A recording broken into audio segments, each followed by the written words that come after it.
Est-ce que vous êtes plutôt sur les retraites du côté d'Emmanuel Macron, qui dit qu'il ne pense pas que la réforme des retraites puisse être reprise en l'état, ou plutôt Bruno Le Maire, qui dit que ça reste une priorité?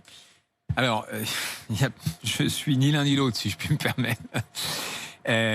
Bon, il y a trois choses. Il y a effectivement la fameuse réforme du système universel qu'on a mis Monsieur Delevoye 2 ans à nous expliquer et que, au fond, personne n'a vraiment compris. Je crois que celle-là, elle est morte et enterrée, me semble-t-il. En tout cas, c'est ce qu'a dit le président de la République et on est d'accord. Après, il y a un deuxième sujet, c'est le déficit. Alors, il est un peu moins élevé que prévu. Vous avez vu les chiffres qu'a sorti le Conseil d'orientation des retraites. Mais avant 2030, on est en déficit et de toute façon, il faudra prendre des mesures. Les mesures, c'est quoi? Il y en a 3 possibles. C'est la hausse des cotisations, mais là, c'est l'emploi qui va trinquer. Il y a la désindexation des pensions. Je ne pense pas absurde que, alors que les retraités ont été protégés pendant cette crise et que c'est plutôt les jeunes qui ont trinqué, on leur demande un effort temporaire. Ça dépend aussi de l'inflation. Et puis, il y a l'âge. Et la vraie réforme, alors on tourne autour, depuis longtemps on le sait, c'est de travailler plus longtemps. La France c'est 62 ans, les Allemands discutent de 68 ans. Alors pour faire cette réforme, moi ce que je crois c'est qu'on ne peut pas la faire en 3 mois. Et que si on essaie de faire une réforme là au mois de septembre, comme ça a été murmuré par certains, on risque de faire une réforme au rabais. On accélérerait d'un trimestre la durée de cotisation. Résultat, on va revenir en septembre 2022 avec une autre réforme. Et c'est un peu le supplice chinois pour les Français, c'est-à-dire qu'on n'en finit jamais. Donc moi, ce que je dis, c'est qu'il faut une vraie réforme. C'est probablement 64 ans, avec un système qui dit, comme en Suède...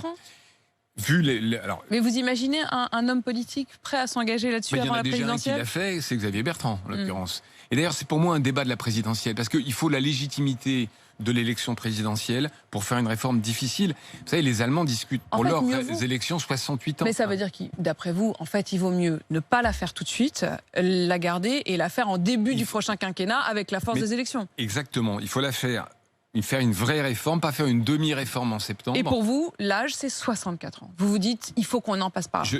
Vu les chiffres actuels, alors s'il y a une reprise phénoménale, vous savez, la retraite, c'est simple, c'est le nombre d'actifs et le nombre de retraités. Le nombre de retraités, il est relativement stable, et le nombre d'actifs, il dépend du chômage. Alors, évidemment, il y a l'incertitude de la croissance. C'est d'ailleurs un autre argument, c'est qu'on saura en septembre 2022 la force de cette reprise. Aujourd'hui, vous voyez comme moi, les terrasses sont pleines, ça a l'air de plutôt bien. J'ai une sorte d'euphorie pour tout le monde, parce qu'on est tous contents de revenir dans la vraie vie. Mais c'est en septembre prochain, 21, qu'on saura si on commence à avoir un début de reprise pérenne. Euphorie, ça veut dire que ça vous inquiète presque un peu, en fait?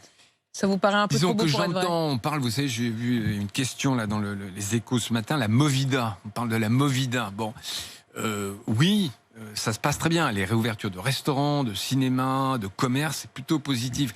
Enfin, ça fait presque 1 an ou 1 an et demi qu'on n'en peut plus, tous les uns et les autres. Donc c'est normal que ça se passe très bien. Moi, j'attends de voir ce qui se passe dans 3, 4, 5 mois pour voir si tout ça est pérenne. Il y a quand même quelques signes d'inquiétude. Lesquels? Le recrutement. Vous avez eu ce chiffre qui est, alors, je ne sais pas s'il est totalement précis, mais il manque 100 000 personnes dans la restauration. Donc on a des problèmes de recrutement. On en avait avant la crise, d'ailleurs. Mais ça n'a fait qu'empirer. Et ça n'a fait qu'empirer. Vous avez le problème des matières premières. On parle d'arrêter certains chantiers du bâtiment parce que les prix ont augmenté. L'acier a augmenté de 30%. Or, les emprunteurs de bâtiments, ils ont des marchés fixes, des prix fixes. Donc ils ne peuvent pas répercuter.